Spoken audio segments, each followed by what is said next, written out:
Hello! Narito naman tayo sa ating lesson number 25. Napakahalaga na matandaan na din natin o matutunan natin yung uninflected noun. Ano ba to? Ito yung mga pangalan o mga salita o mga katawagan na hindi binabago ang spelling. Kahit na ito ay singular or nag-iisa o plural o mas marami pa. Halimbawa na lang dito, pumunta ka sa isang store at may nakita kang dalawang Chinese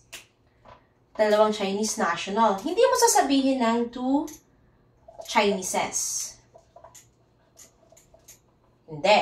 Sapagkat, ang uninflected nouns, ito yung kahit mapaisa o mapadalawa, tatlo o mas marami pa, hindi mo binabago yung salita o dinadagdagan. Kaya, two Chinese, one Taiwanese, one Japanese, two Japanese, wala kang S sa dulo. Okay? Yan yung mga uninflected nouns natin. Ano pa yung mga uninflected nouns natin na marami sa atin ang akala nila ay pwedeng lagyan ng S sa dulo pero hindi sapagkat ito ay uninflected nouns. Halimbawa pa dito yung information. Information.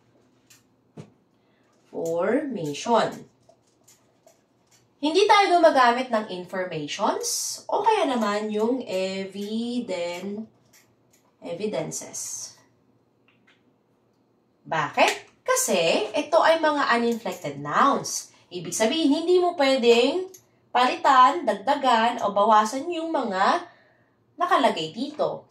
Kung information, hindi mo siya pwedeng dagdagan ng S kapag maraming information na ang nakuha mo. Or evidence, hindi mo pwedeng sabihin, I have lots of evidences.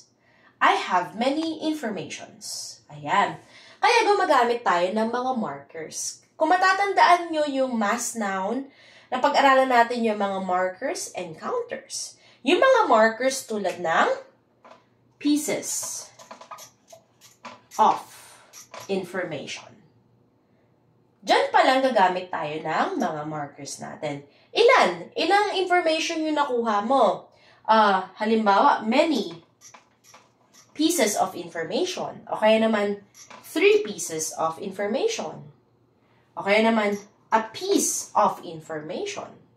Okay? Ganon din sa evidence. Hindi mo siya pwedeng lagyan ng S sapagkat yan ay uninflected noun. Bawal mo siyang dagdagan ng S. Kaya gumagamit din tayo ng mga markers.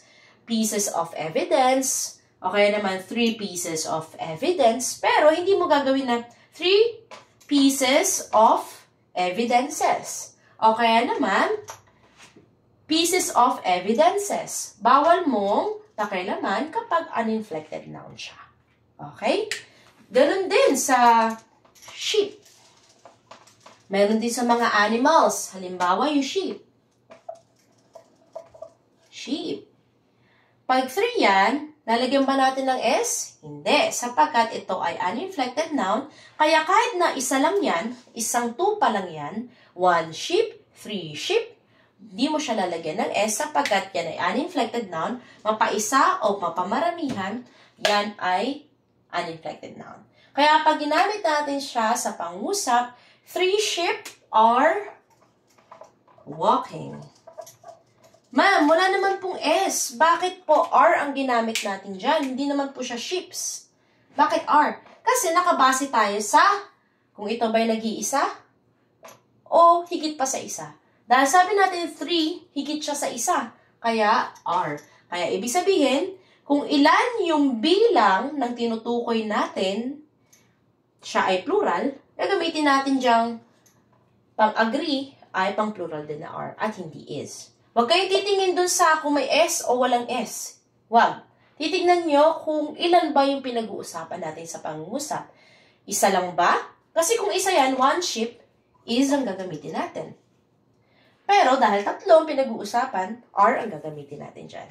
Walang S man o merong S, titignin kayo sa ilan ang pinag-uusapan natin. Okay? Yan ang uninflected noun.